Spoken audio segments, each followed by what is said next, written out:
Assalamualaikum and a very good afternoon everyone. My name is Irene Sabrina from Fort Ibn Sina and I will be presenting subtopic 10.5 about blood group of humans, ABO blood groups. Blood group of humans. Do you know your blood group? There are four main blood groups, types of blood, A, B, A, B, AB and O. Your blood group is Sekejap, yang lain boleh dengar tak? Kelas. Yang lain boleh ya? Boleh. Kalau kuat sikit boleh. Dengar tapi macam jauh je. Okey, teruskan.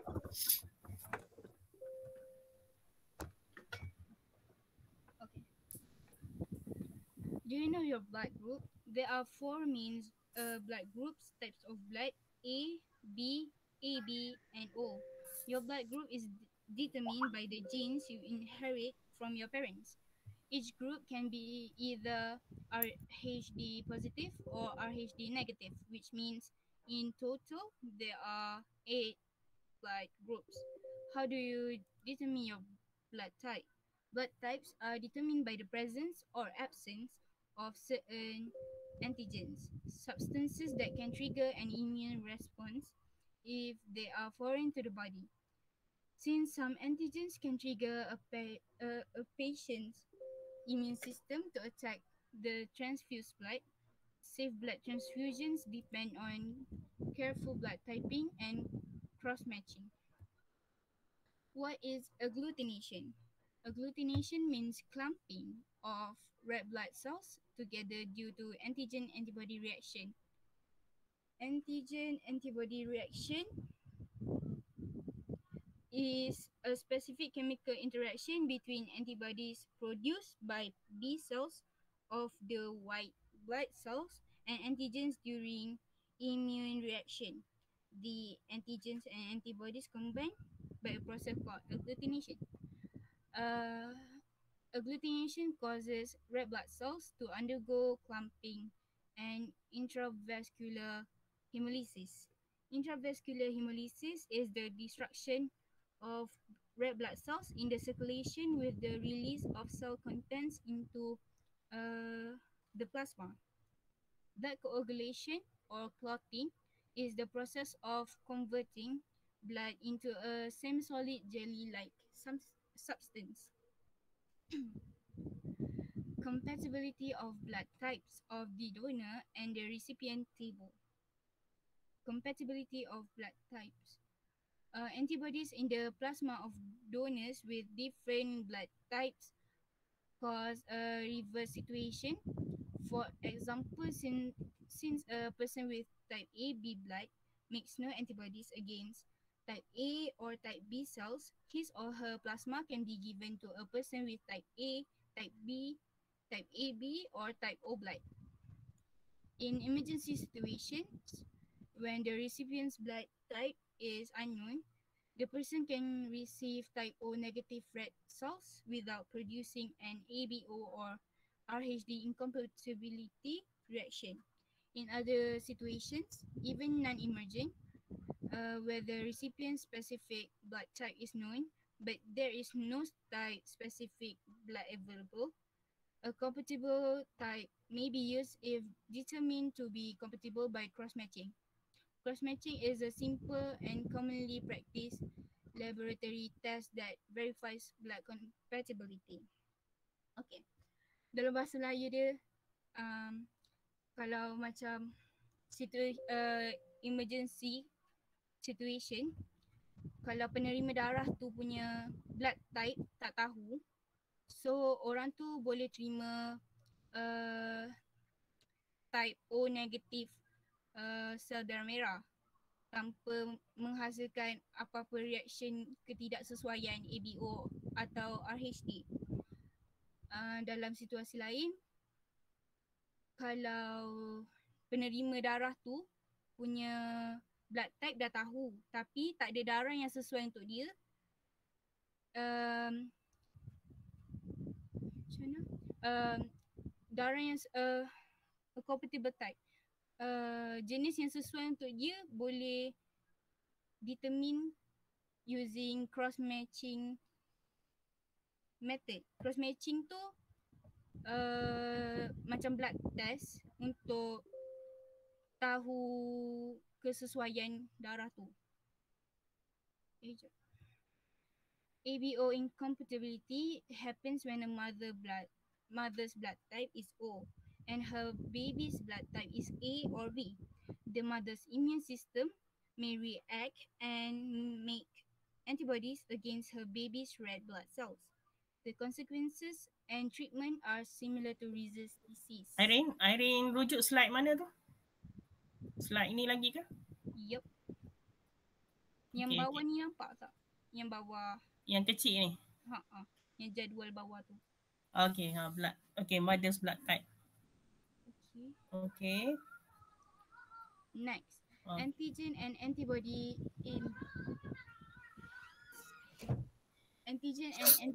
in blood group stable. ABO antibodies in the serum are formed naturally. Their production is stimulated when the immune system encounters the missing ABO blood group antigens in foods or in microorganisms. This happens at an early age because sugars that are identical to or very similar to the ABO blood group antigens are found throughout nature. The ABO locus has three main allelic forms, A, B, and O. The A allele encodes a glycosyltransferase 2 enzyme that produces the A antigen, and acetylgalactosamine is its immunodominant sugar. And the B allele encodes a glycosyltransferase that creates the B antigen. D-galactose is its immunodominant sugar. Blood group antigens are found on the surface of red blood cells and are ignored by the immune system, but antigens of another blood type will be seen as foreign and attacked by antibodies. Antibodies are produced by white blood cells and used by the immune system to identify and attack foreign substances in the body. As you can see in the table, this is the blood groups and this is the antigens present on the red blood cells, and this is the antibodies present in the serum.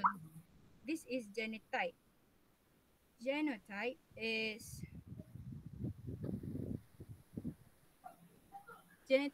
the genetic constitution of an individual organism. Senang cerita dia genes a particular organism lah. Dia gene. Okay. ABO blood group genotype tables. The ABO blood group antigens are encoded by one genetic locus, the ABO locus, which has three alternative allelic forms, A, B, and O. A child receives one of the three alleles from each parent, giving rise to 6 possible genotypes and 4 possible blood types, phenotypes. Okay, so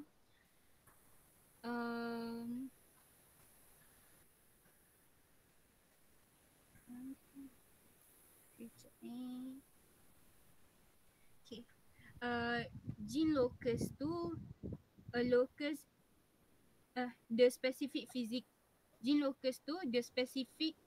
physical location of a gene or other DNA sequence on a chromosome.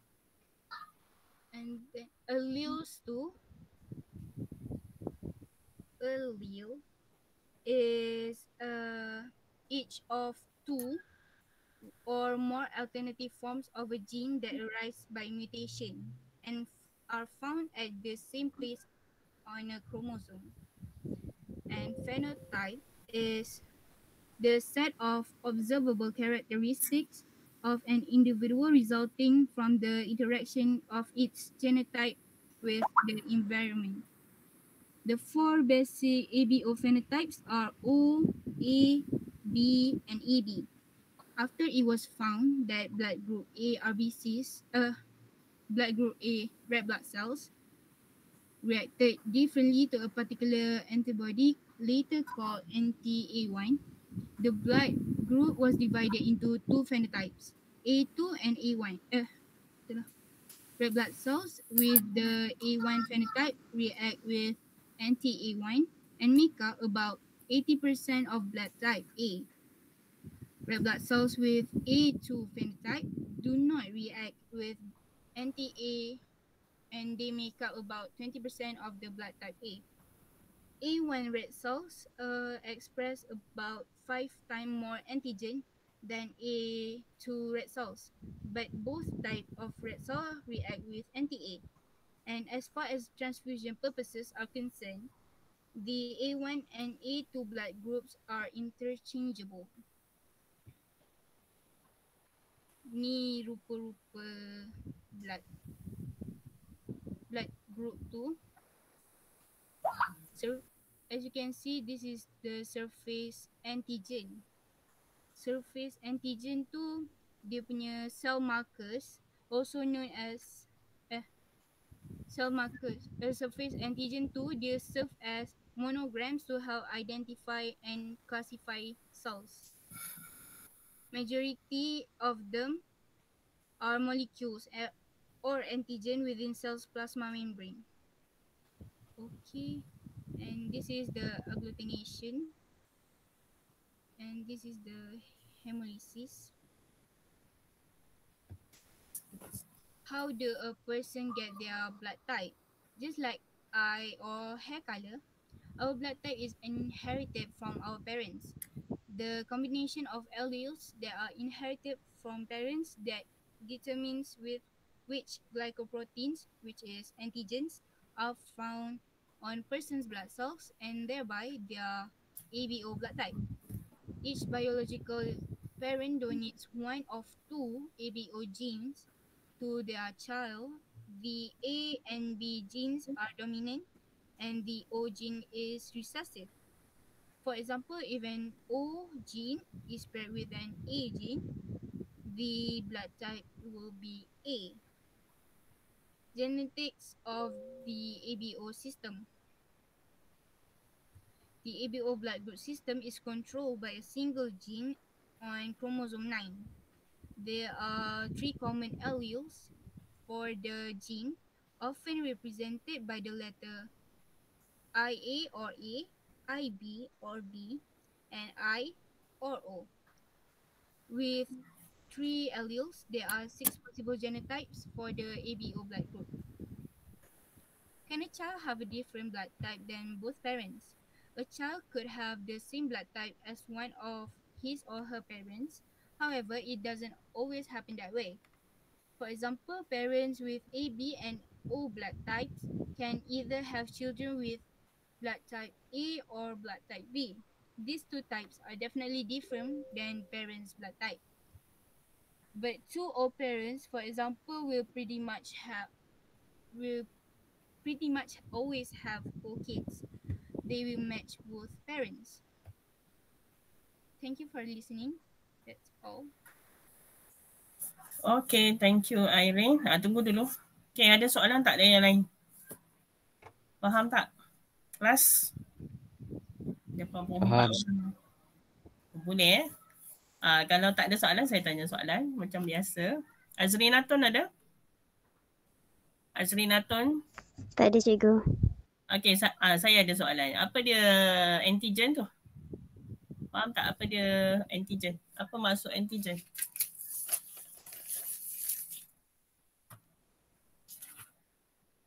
Boleh tak?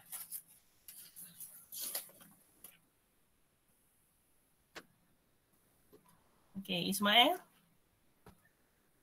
Sambil-sambil saya mengecek kehadiran ni. Ismail ada? Cikgu.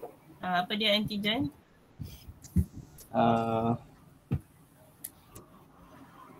Antigen tu dia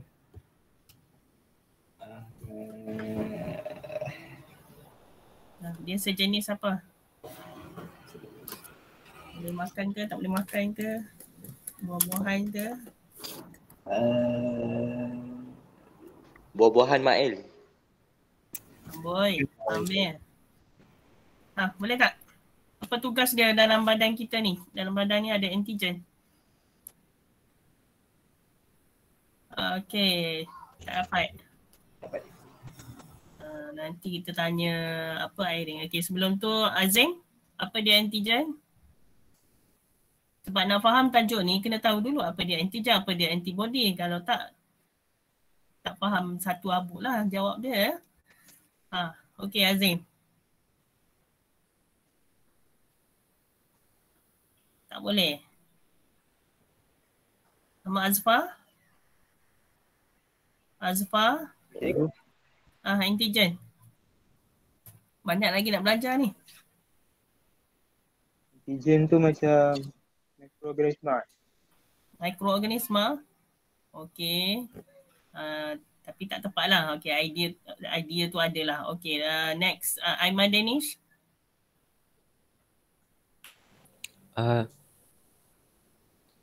Antigen produce antibody. Okey, keyword dia produce antibody. Okey, yang spesifik Dia sebenarnya dia boleh menyebabkan sistem imun kita ni menghasilkan antibody yang spesifik Dia zat lah, sejenis zat ataupun molekul. Okey, dekat bahagian luar sesuatu patogen. Okey, Wan Nahrisyah.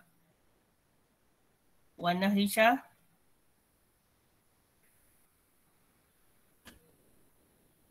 Wan Haris. Welcome back. Welcome back lah. Ya. Tiba-tiba balik semula ni kenapa? Hai. Okay. What is antibody? Apa? Antibody. Apa dia? Contoh. Berikan maksud antibody. Antibody.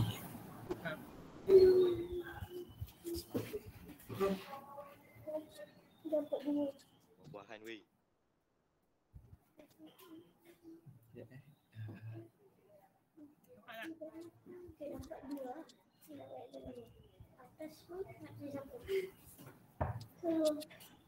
Sekejap. Tak ada. Tak ada. Tak ada tu semua lain. Wan Khairul Nisa. Wan Khairul Nisa. Tengku Nurul Adila. Sumaya. Tak lepas tajuk ni kalau antibody, antigen tak clear Sumaya.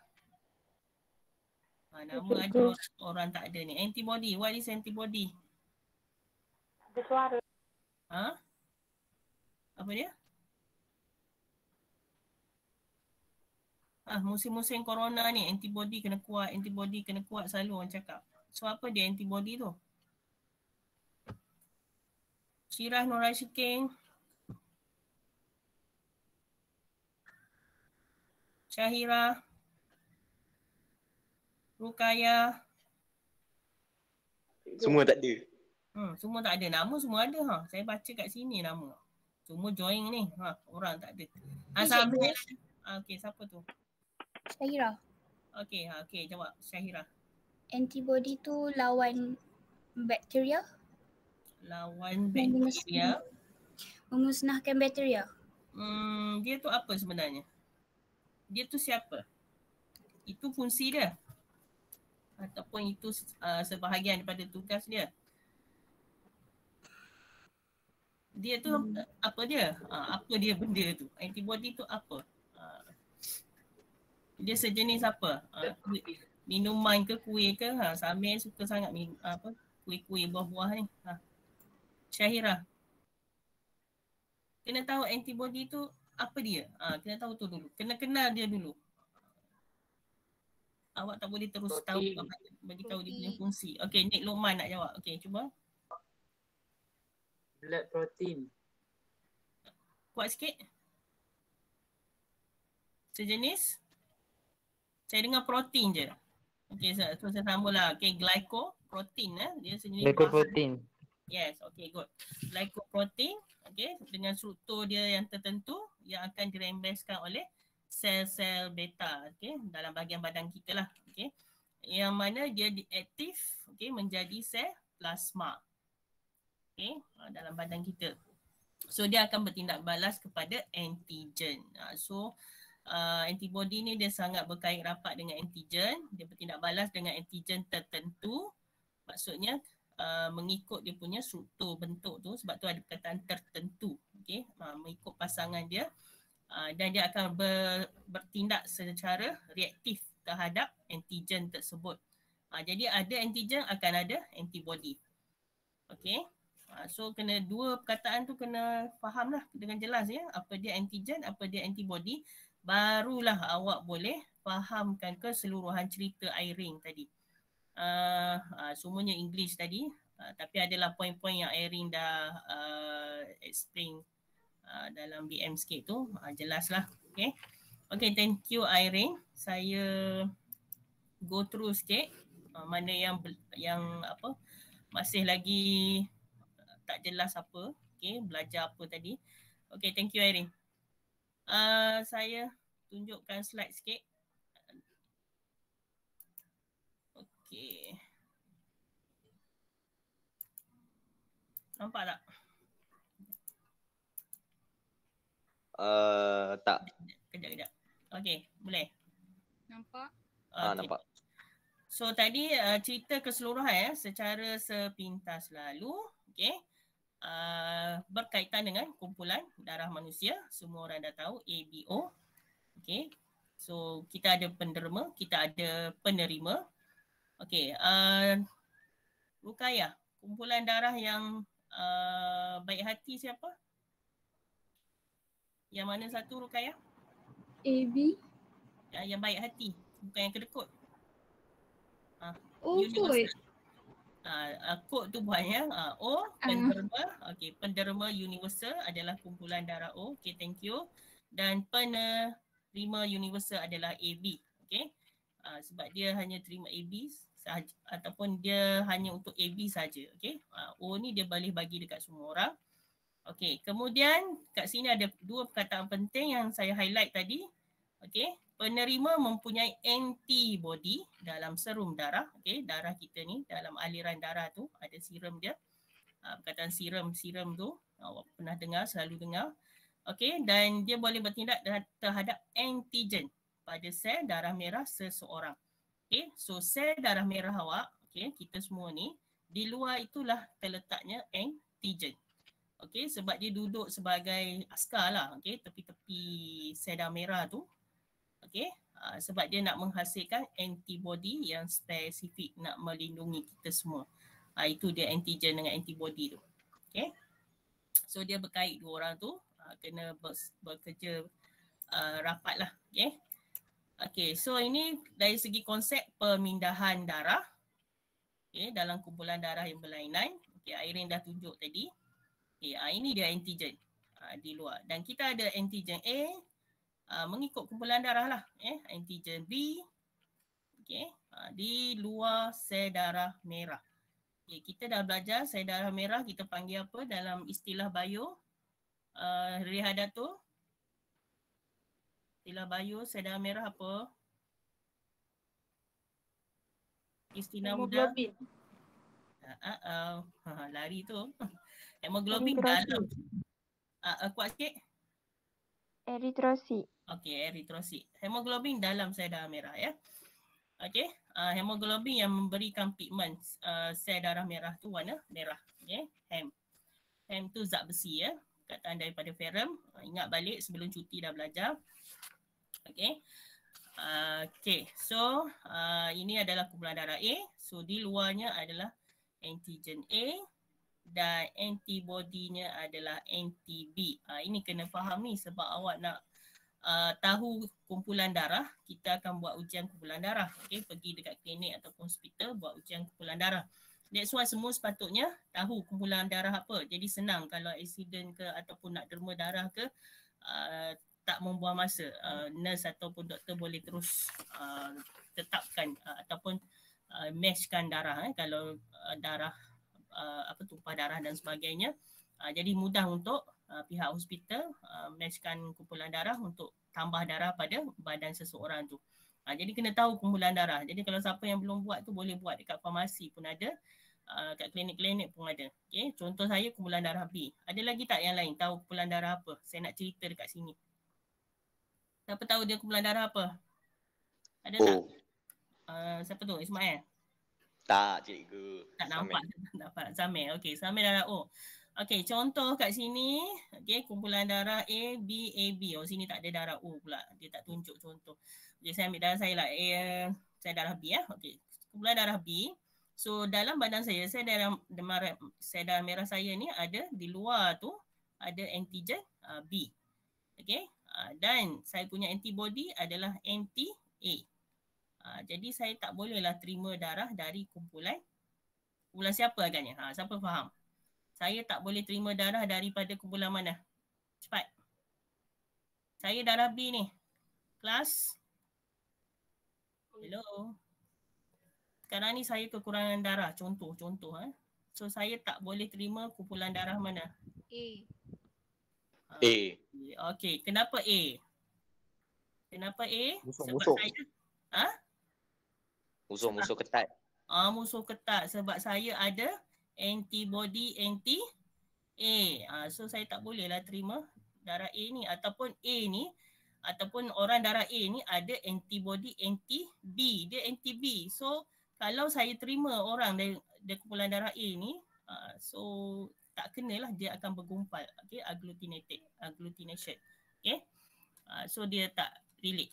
Okay, tak boleh terima. Itu contoh mudah. Okay, so that's why awak kena faham awak tu kumpulan darah apa. Okay, so kalau AB, tak boleh lah dia terima darah AB saja. Okay, sebab dia special case. Okay, so kena faham antibody, antigen. Okay, ada soalan tak sebelum saya tinggalkan? Ni round kedua ni. Irene dah terangkan tadi. Tidak ada. Ada, okay. Sebab form 3 dulu dah belajar ya. Okay, ada soalan. Macam mana blood group O boleh ada antibody kalau dia tak ada antigen? Kumpulan darah O. O. Okay. Lepas tu dia tak ada kat sini pula tunjuk contoh. Okay. Tertinggal rupanya. Ada. Okay. Yes. Dia tak ada apa? Dia tak ada antigen. Okay. Soalan saya dengar tadi Aiman Danish soalannya ulang balik. Tak ada. Macam mana?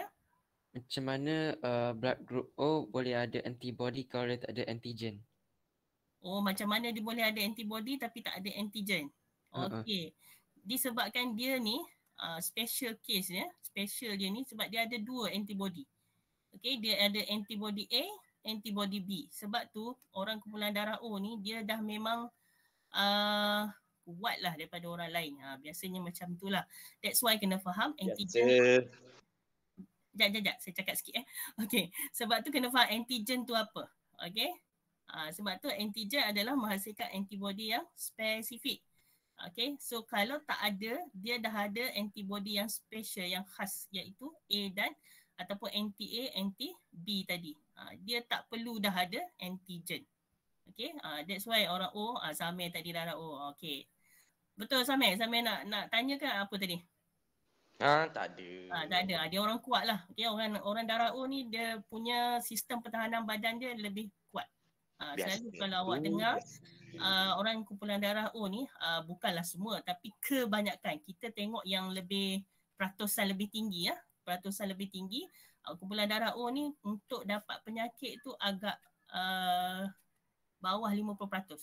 Kalau kumpulan lain ni mungkin 70 ataupun 60% ataupun 90% mudah untuk mendapat penyakit. Itu dari segi fakta lah. Okay?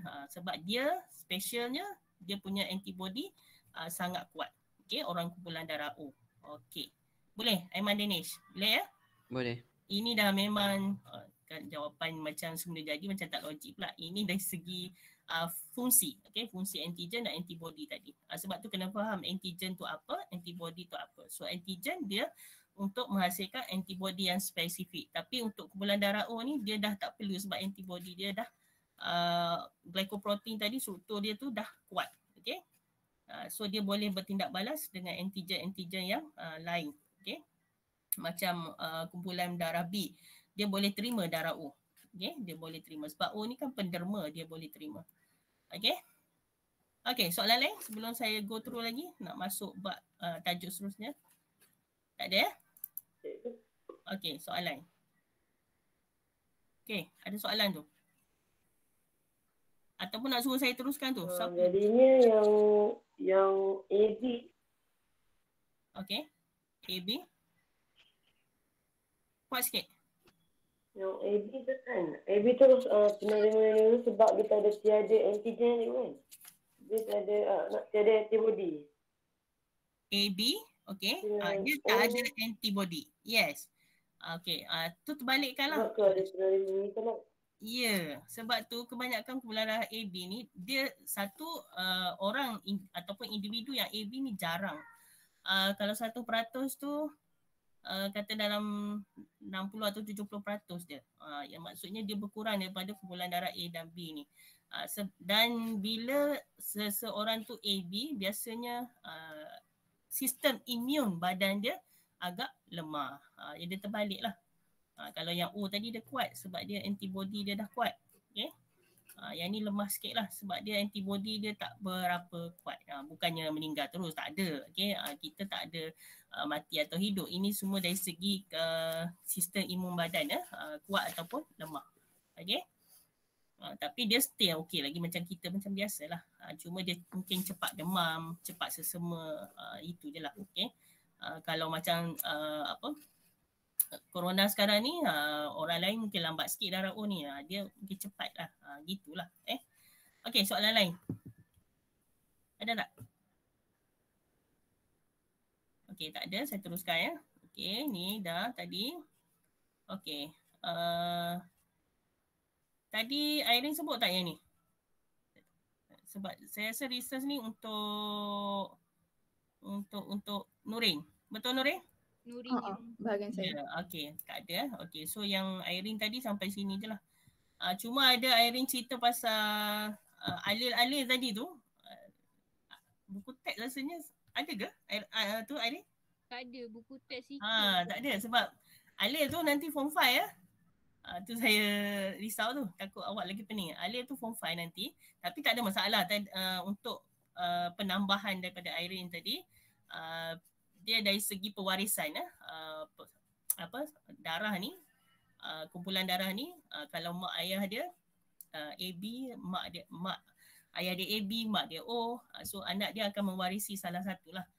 Dan lebih kepada nak menentukan anak tu anak siapa, sebab kadang-kadang ada kes anak angkat, lepas tu mak ayah tak ada jadi tak tahu dia tu anak siapa, jadi kena uji darah, buat ujian darah, kumpulan darah mana. Dan semua yang berkaitan dengan alil-alil tadi akan lebih detail. Awak akan belajar juga. Okay? So baguslah belajar awal sikit ataupun ambil maklumat awal tadi. Form 5 nanti ada tajuk khas untuk pewarisan nanti. Okay? So kita teruskan faktor research. Okay, Nurin silakan. Okay, thank you Irene. Okay, jap.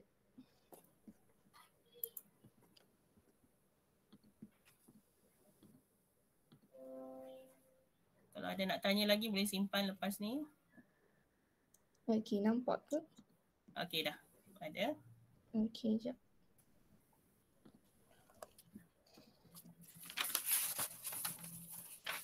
Okay, so Assalamualaikum and hello everyone.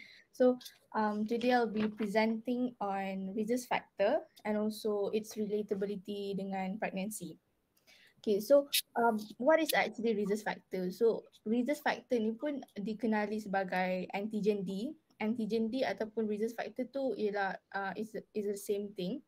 So what is rhesus factor? So basically rhesus factor ni is an antigen or a type of protein that is found on the outer surface of the red blood cells. So rhesus factor ni ataupun antigen D ni dia terletak dekat bahagian luar sel darah merah tu. So these are some facts about rhesus factor. So the first one is how do you actually get rhesus in your blood? So the protein or antigen D ni ataupun rhesus ni is genetically inherited from your parents through genes. So whatever your parents have, that you will get that too. So for example, for your parents ada rhesus factor positive, then ada possibility for you to get rhesus factor positive as well.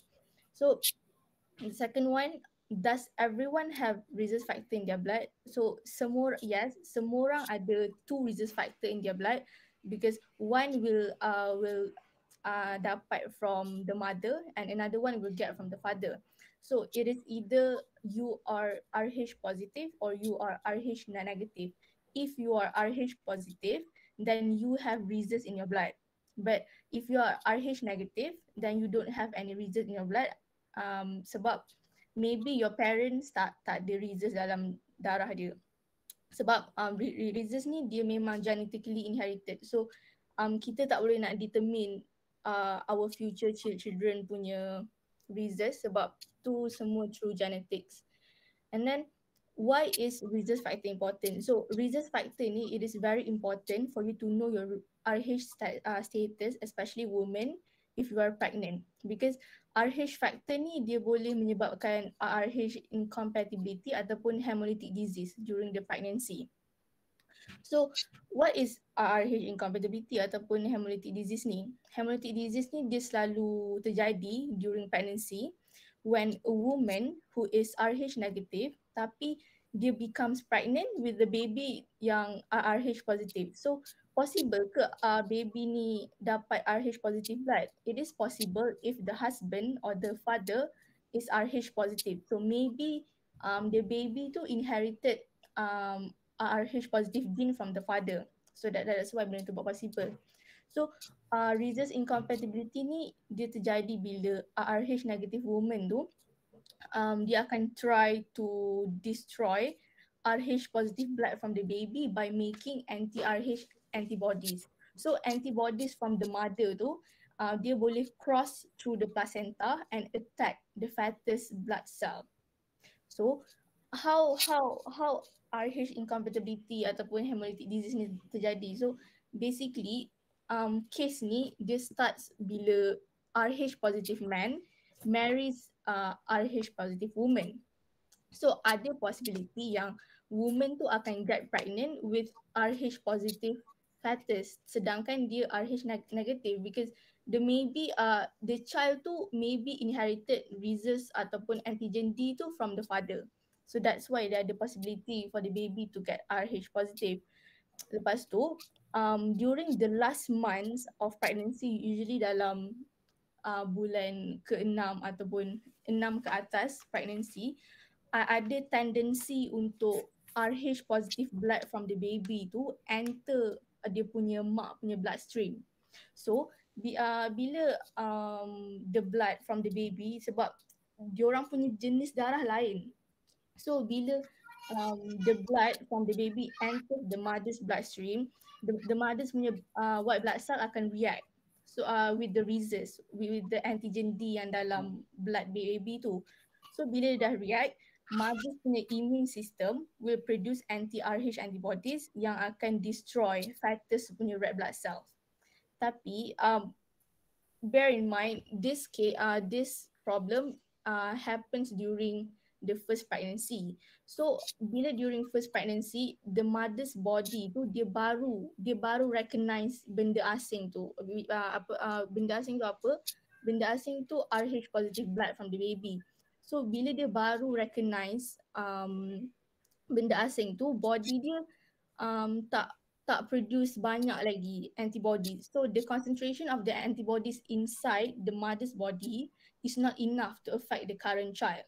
But it will be a big problem when the mother gets pregnant again and she gets an Rh positive baby again.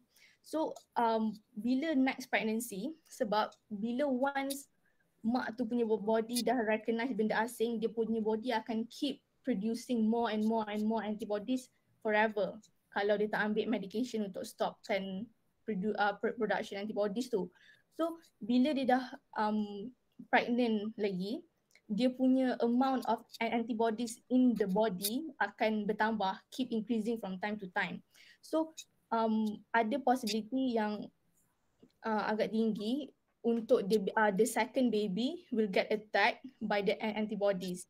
And usually during the second pregnancy memang akan jadi penyakit-penyakit ni. First erythroblastosis fetalis. Erythroblastosis fetalis ni dia macam anemia yang terjadi pada baby sebab bila antibodies tu dah destroy banyak baby tu punya red blood cells, baby tu dia tak boleh nak, maksudnya destroy tu dia lagi laju daripada cell replacement. So baby tu akan kekurangan sel darah merah.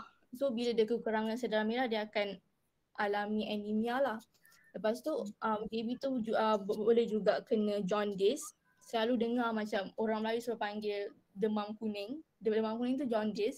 Jaundice tu berlaku sebab bila antibodies anti-RH tadi, bila dia masuk dalam baby and destroy baby punya red blood cell, baby punya red blood cell tu akan produce bilirubin. Bilirubin tu is a substance bila red blood cell tu dah breakdown. And bilirubin tu dia punya colour kuning. So that's why baby yang kena jaundice ni dia punya skin colour kuning, dia punya mata pun sometimes boleh jadi kuning juga. And case ni pun boleh lead to mental retardation and also death, which is the worst part lah. The worst part, baby tu ada juga risk untuk mati. And then so we're going to see the inheritance possibilities for the RH factor. So RH factor ni dia follow a common pattern of genetic inheritance tau. So RH factor punya gene is the dominant. So RH positive gene is stronger than RH negative gene. So walaupun sebab every baby dia akan inherit dua gene, one from the mother and one from the father. Contohlah kalau baby tu dia inherit one RH negative and one RH positive. Tetapi baby tu dia akan still consider as RH positive baby. Sebab apa? Sebab RH positive gene dalam baby tu is stronger. Sebab RH positive gene dia dominant. So akan ada 5 case kat sini. Yang the first case maybe ayah dia fully RH negative and the mother fully RH positive. So the baby tu akan ambil one gene from the father and one gene from the mother. So the baby will be partially RH positive, but the baby is still considered as RH positive person sebab gene RH positive dalam baby tu is stronger than RH negative gene dalam badan dia. And next case, both of the parents are fully RH positive. So the baby memang akan jadi RH positive lah sebab baby akan ambil satu daripada ayah and satu daripada mak. And the third case, both of the mother are partially RH positive. So akan ada three possibilities untuk future children diorang. First, anak dia akan dapat fully RH positive. Second, anak dia akan dapat fully RH negative. And third, anak dia boleh dapat satu negatif dan satu positif. Tetapi walaupun dia satu positif, satu negatif, dia still akan consider as RH positive. And the fourth case, one of the parent is fully negative. Maksudnya dia tak ada results langsung dalam badan dia. And the mother, dia partially positive. So dia ada dua possibilities. One, anak dia akan dapat one positive, one negative. And another one, anak dia akan dapat both negative. Tu ikut pada genetik lah, which mana yang dia inherit. Lepas tu last sekali, both of the parents are both RH negative. So there will be only one possibility, which is the child will be fully RH negative. Okay, so can RH incompatibility ni be prevented? Sebab case RH incompatibility ni memang dah berlaku lama, for years and even now. So yes, we can prevent this RH incompatibility by receiving treatment to stop RH negative women from making anti-RH antibodies. Sebab kita tak boleh nak predict ataupun kita boleh predict tapi kita tak boleh nak determine our future children punya blood type. So the only way is to stop the RH negative woman from making antibodies. Sebab this whole problem, this RH incompatibility problem start bila mak tu yang produce antibodies yang akan serang anak tu. So the only way is to give medication and to stop the production of antibodies. So usually the first during the first trimester ataupun first appointment dengan doktor tu, doktor akan buat simple blood test. So if you are RH positive, then you will have no risk of RH incompatibility lah, sebab you punya blood type RH positive. But if your blood test turns out to be RH negative, maksudnya contoh macam you are A negative ke, B negative ke, O negative ke, so you will go through another phase which akan jalani macam antibody screen. Antibody screen ni apa? Antibody screen ni kita boleh tengok sama ada mak tu, the mother has produced antibodies or not. And if dah produce antibodies, kita boleh tengok berapa banyak antibodies yang dah produce. So bila dah buat antibody screen and you are positive for antibodies, maknanya badan tu dah produce antibodies for users, then akan ada risk untuk dapat RH incompatibility. Tapi kalau buat antibody screen and your body belum buat lagi belum produce any antibodies, then you will be given RH immunoglobulin injection. RH immunoglobulin injection ni akan diberikan during 28 weeks of pregnant ataupun around 6 months of pregnancy, 6 months ataupun ke atas, ataupun shot injection ni diberikan bila 72 hours before delivery. Sebab possibility ataupun bila yang darah tu akan bercampur, darah baby yang akan bercampur dengan mak, usually akan berlaku during delivery ataupun last month, bila dah akhir-akhir nak pregnant, bila nak deliver tu, itu ada possibility untuk bercampur. Ataupun ada juga faktor-faktor lain yang boleh menyebabkan darah tu bercampur. Contoh macam kalau the mother tu miscarriage ataupun ada trauma ataupun injuries dekat around the stomach area, pun boleh trigger the blood untuk enter the mother's punya blood circulatory system. Ataupun ada some cases bila the woman get pregnant and then bila dah last month tu dia punya baby tu is not in a correct position, in a breech position. Supposedly baby akan keluar kepala dulu, tapi ada some cases yang dia akan, orang Melayu cakap songsang, bayi songsang, yang dia akan keluar kaki dulu. So selalunya doktor akan try to pusingkan baby tu. So bila dia try nak pusingkan baby tu, akan ada possibility untuk darah baby tu masuk dalam darah mak juga. So time tu pun boleh jadi RH incompatibility juga. Tapi bila dia dah contoh macam ni, dia dah buat blood test and dia negative, and then dia buat antibody screen and dia dah produce pun antibody, lepas tu dia memang dah ada risk lah untuk dapat RH incompatibility ni. So apa yang doktor hanya boleh buat, dia akan keep checking the baby using through ultrasound punya exam. So dia akan check baby tu okey ke tak, and if the doctor boleh detect anemia yang severe, maybe baby tu akan deliver awal. Contoh macam dia akan deliver awal sepatutnya daripada due date dia dalam 37 weeks macam tu. And for bila dia boleh dapat immunoglobulin injection, maknanya body dia belum produce antibodies, sebab immunoglobulin injection ni hanya berkesan bila body tu belum produce any antibodies. Kalau the body dah produce antibodies, injection ni tak effective.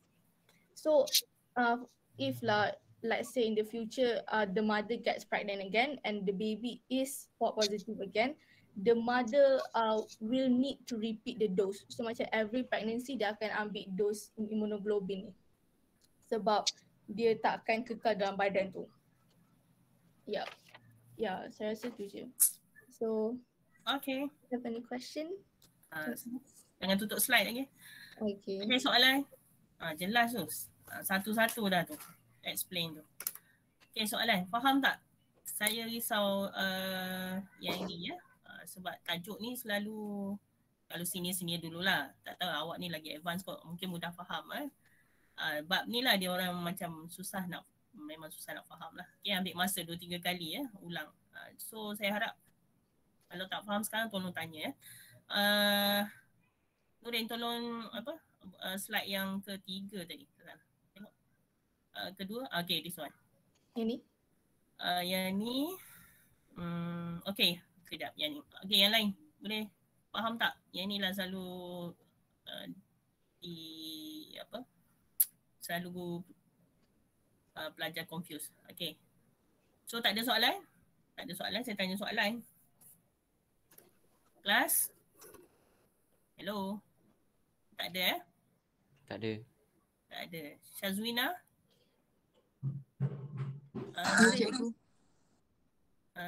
Okay. Boleh tak cerita sikit step pertama tu? Gambar ni. Syazwina. Faham tak apa dia research? Negatif positif tu.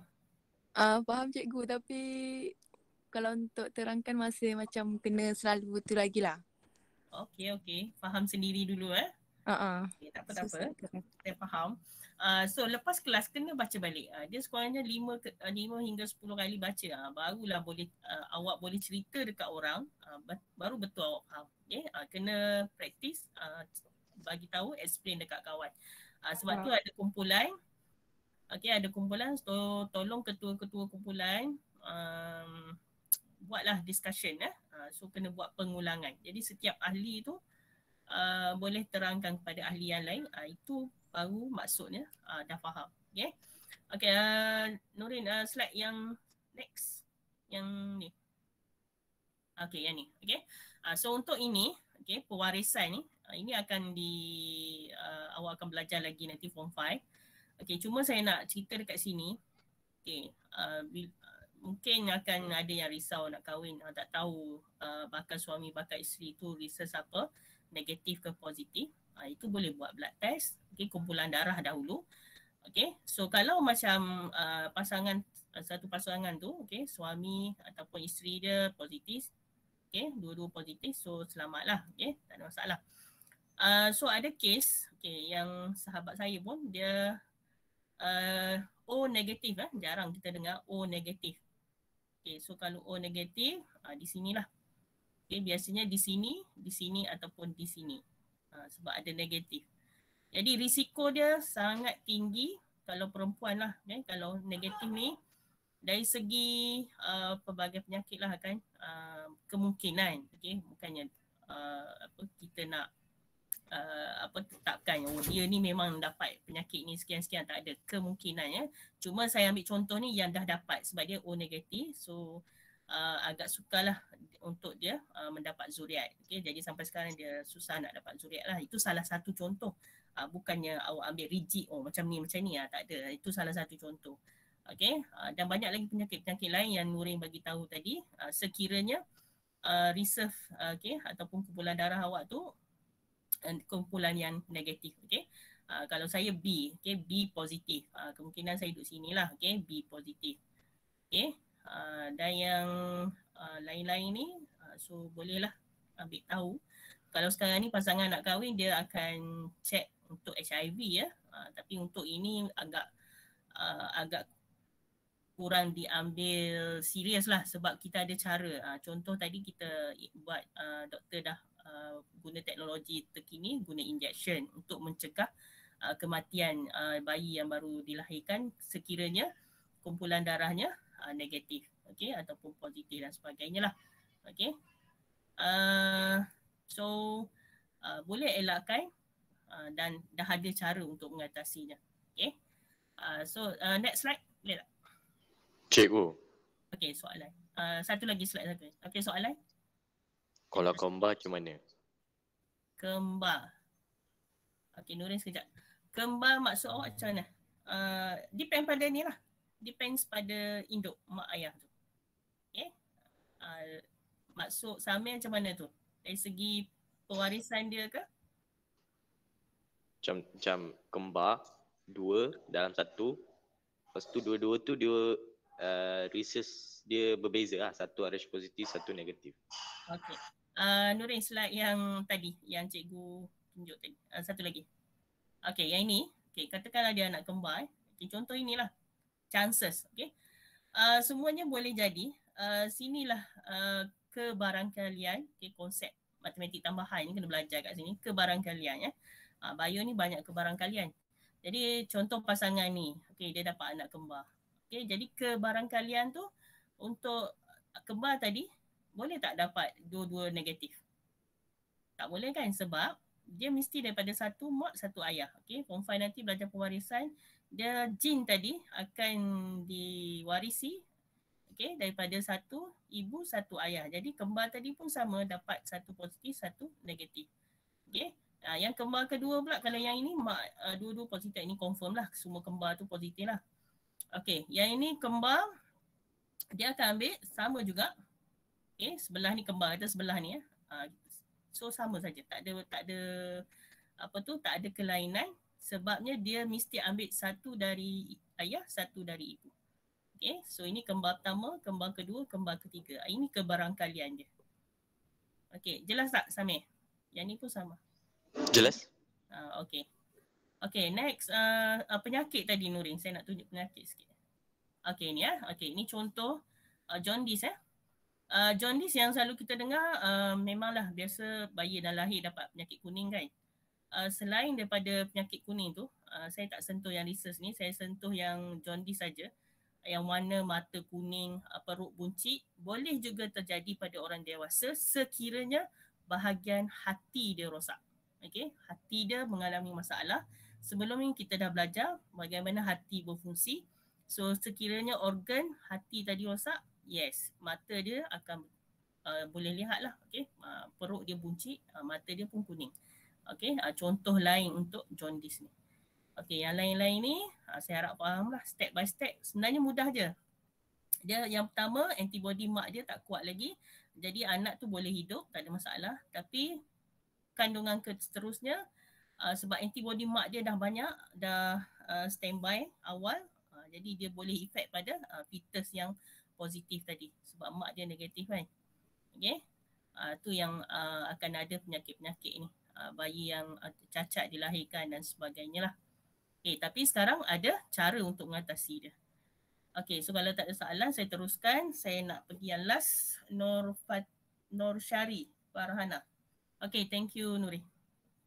Saya nak habiskan 10.6 hari ni. Syari, ada? Ada. Okay, ada slide? Ada. Okay, silakan. Irene Nurin bagi slide dekat saya yang tadi. Lepas ni. Okay.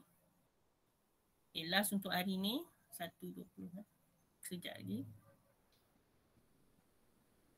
Cikgu. Okay. Yang slide saya tu boleh ke kalau hari ni cikgu, sebab saya kongsi slide dengan Syari? Tak apa. 10.7 mungkin sambung hari Jumaat. Tu kelas Pak Art sajalah. Okay. Okay, tak apa dah. Okay, Syari teruskan. Take 2. Okay. Hai, Assalamualaikum. Hari ini saya akan menerangkan tentang isu kesihatan berkaitan dengan sistem peredaran manusia. Sistem peredaran yang sihat adalah penting bagi memastikan kesihatan yang optimum. So ini adalah amalan menjaga sistem peredaran yang sihat. Antara amalan menjaga sistem peredaran yang sihat ialah pengambilan makanan seimbang yang rendah lemak. Seterusnya kita perlulah sentiasa bersenam. Amalan tidak merokok dan tidak mengambil minuman beralkohol juga dapat memastikan sistem peredaran yang sihat. Penyakit kardiovaskular.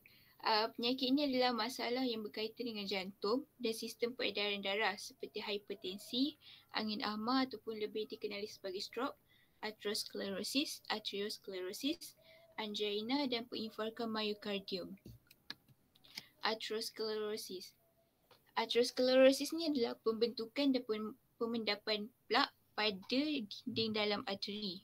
So kalau tengok kat sini, dia bentuk dalam dinding arteri. Plak tu terbentuk daripada kolesterol, lipid, tisu ototnya mati dan platelet yang tergumpal.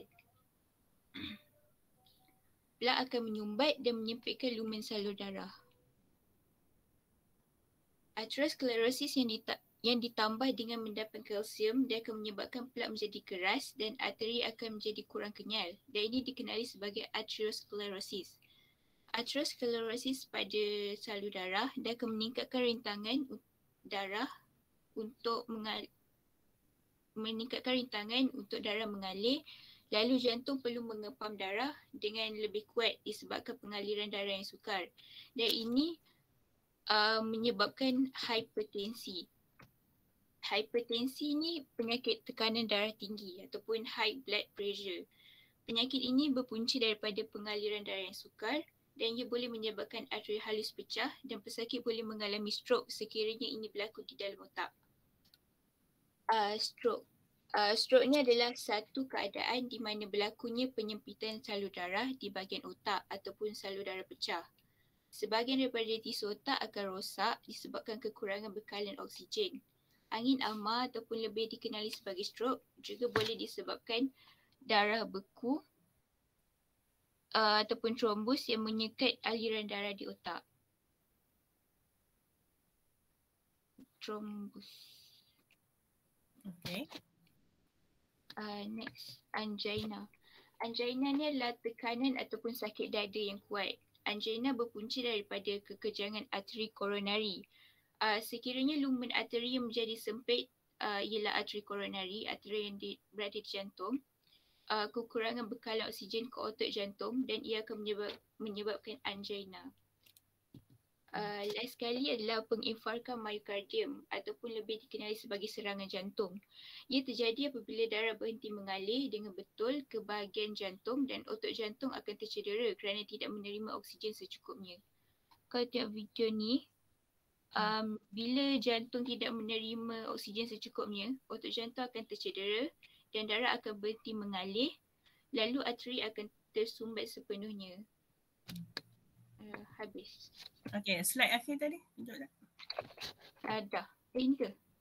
Ni. Okay, sekejap Okay, sebelum saya cerita, ada soalan dulu daripada yang lain? Hello? Tidak ada. Tak ada. Tak ada aja. Saya tanya senyap je. Okay, tak apa. Saya cerita dulu. Okay. Ini kes real. Banyak berlaku penginfarkan myokardium ni. Dalam CJ mati pun doktor akan tulis ni. Sebabnya dia tiba-tiba dan inilah cara dia berlaku. Contoh keadaan dalam mind ni. Saya bagi contoh yang real, tengah bawa kereta. Ini kisah benar lah. Tengah bawa kereta, tiba-tiba kena serangan jantung. So kenapa berlaku tu? Yang first tu kena pegang lah. Itu takdir dah sampai masa dia meninggal. Okay. Yang second disebabkan dari segi saintifiknya salur darah tadi dah tak boleh nak darah tadi tak boleh mengalir dengan normal, dah block dekat sini. Jadi bahagian badan kita tak akan menerima oksigen. That's why seseorang tu dia boleh meninggal tengah bawa kereta. So yang case real tu dia terpaksalah bawa kereta tu ke, alhamdulillah lah sempat dia bawa kereta tu ke divider. Jadi langgar divider lah. So on the spot sampailah masa dia meninggal kat situ. Okay. Jadi itu salah satu faktor lah. Okay. Salur darah kita kenali sebagai serangan jantung. Okay. Bila jawab soalan essay saya balik pada exam awak. Bila soalan tu minta jenis penyakit. Ini pun saya pernah sebut sebelum ni. Jangan tulis terlalu umum. Okay, awak pun tulis sakit jantung. Tak tepat lah sebab sakit jantung ni banyak. Okay, banyak penyakit dia. Salah satu inilah. Okay. Dan jangan tulis pula serangan jantung tu awak bagi macam mana saya nak cakap, penyakit jantung banyak. So boleh tolong spesifikkan lah. Okay. Okay, itu untuk jenis-jenis penyakit apabila salur darah mengalami masalah ataupun oksigen tak dapat dihantar dengan elok. Okey. Slide sebelum tu. Yang ini penginfarktan myocardium. Okey. So ini secara tiba-tibalah. Okey, angina. Okey, tekanan sakit dada yang kuat. Nah, ini tak ada masalah. Sebelum tu. Slide sebelum tu. Lagi. Okey, stroke. Okey, ini selalu awak dengar stroke. Okey, dalam masa seminggu selalunya banyak kes. Okey, dia kena stroke seminggu ada ataupun sebulan, koma. Siapa yang panjang umur alhamdulillah okey boleh survive balik. Tapi selalunya yang kes yang saya jumpa saudara mara sahabat-sahabat ni seminggu biasanya dia akan dah sampai masa dia akan meninggal lah. Okay. Jadi disebabkan kenapa darah beku. Okay. So bila oksigen tak sampai ke otak, so seseorang tu tak akan dapat tenaga dan sebagainya, respirasi tak boleh berlaku dan sebagainya. That's why boleh meninggal lah. Okay, so that's why kena elakkan pelbagai jenis makanan. Okay, elakkan, cuba jaga kesihatan badan yang boleh menyebabkan kandungan kolesterol, okay, yang menyempitkan aliran darah. Okay, ataupun salur darah tu menjadi sempit, so aliran darah tak boleh nak lalu. Okay, itu kepentingannya. Okay, dari segi penjagaan kesihatan. Okay, dan satu lagi sekarang ni, selain daripada penyakit-penyakit ni yang disebabkan oleh aliran darah ni, saya nak sentuh juga sekarang banyak kes golongan muda berada di tempat-tempat ataupun pusat dialisis. Ramai sekarang ni golongan muda. Kalau 10 tahun dahulu biasanya 40-an, 50-an, okay, tempat dialisis tu. Sekarang ni 20-an, 30-an dah ramai di situ. Agaknya kenapa ya, Afif? Ataupun yang lain, agak-agaknya kenapa? Kenapa golongan muda sekarang ramai kena buat dialisis? Dialisis tu apa cikgu? Kalau bahasa kampung dia cuci apa? Cuci darah, cuci buah pinggang. Tapi bukan cuci ya. Kita darah tu perlu di bersihkan. Okay? Maksudnya kena buat sebab dia punya ginjal dah tak berfungsi. So kita kena tahu fungsi ginjal tu untuk apa. Apa fungsi ginjal? Menapis. Yes, okay. So darah yang bersih perlu dihantar balik ke bahagian-bahagian badan yang lain. So that's why kalau ginjal tak berfungsi, itu yang kena buat dialisis tu. Sementara boleh dibuat, ada orang dah ginjal dua-dua rosak, okay, tunggu masa sajalah. Okay. So kenapa golongan muda? Sebab apa? Mungkin sebab tabiat pemakanan, lepas tu banyak dia minum air. Yang doktor inform tu banyak kes air manis, Coca-Cola dan sebagainya, dan juga fast food dan juga Maggi. Itulah ginjal awak tak larat nak proses. That's why muda-muda dah berada di situ. Jadi tolonglah ya, bukan cakap kosong lah. Ini ada data dia. So boleh Google. Okay, so untuk hari ni kalau tak ada soalan, saya habiskan. Awak ada latihan sekejap lagi, saya bagi. Okey, ada nak cakap apa-apa nak? Ini hari terakhir ya, Pak IS. Hari Jumaat ni awak bersama cikgu awak. Jadi saya mengharapkan kehadiran tu tolonglah ya. Dengan saya ni mungkin awak ambil mudah, ada yang tak masuk. Okey, salamlah kat kawan-kawan tak masuk tu, Ismail ya. Okey, salam banyak. Ada yang sebahagiannya jarang, tak pernah masuk. Mana Danish Miza ni? Ada masalah kan? Tak pernah masuk. Saya dah bagi tahu pun dia buat tak tahu juga Okey, so yang lain-lain juga tolong kehadiran walaupun saya dah tak ajar awak, tapi tolong sebab awak adalah penentu bagi panitia biologi. Itu saya selalu tekankan walaupun saya tak ajar awak. Okey, so awak punya semua sekali kelas pastikan attitude tu tolonglah ya, masuk kelas PDPR dan sebagainya. Okay, so saya minta maaf kalau ada apa-apa salah silap. Okay, so harap apa yang saya ajar 3 bulan ni tolong ulang kaji balik. Dan untuk Pak IR, kita jumpa hari Jumaat ni dengan pembentangan daripada Fatin. And then saya tambah lagi ya dalam pembentangan yang lain.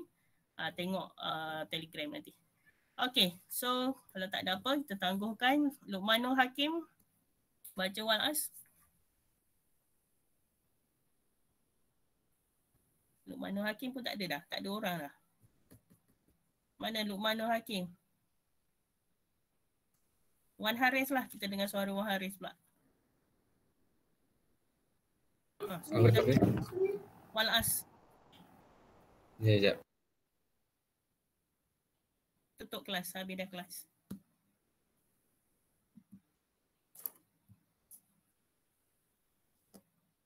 Boleh tak? Hello? Nak tutup kelas dah ni.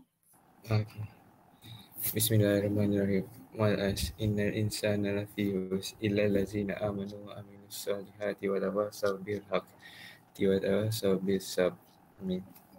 Okay, Assalamualaikum warahmatullahi wabarakatuh. Okay, so jumpa PIR hari Jumaat. Okay, sekian. Terima kasih. Terima kasih, Dik.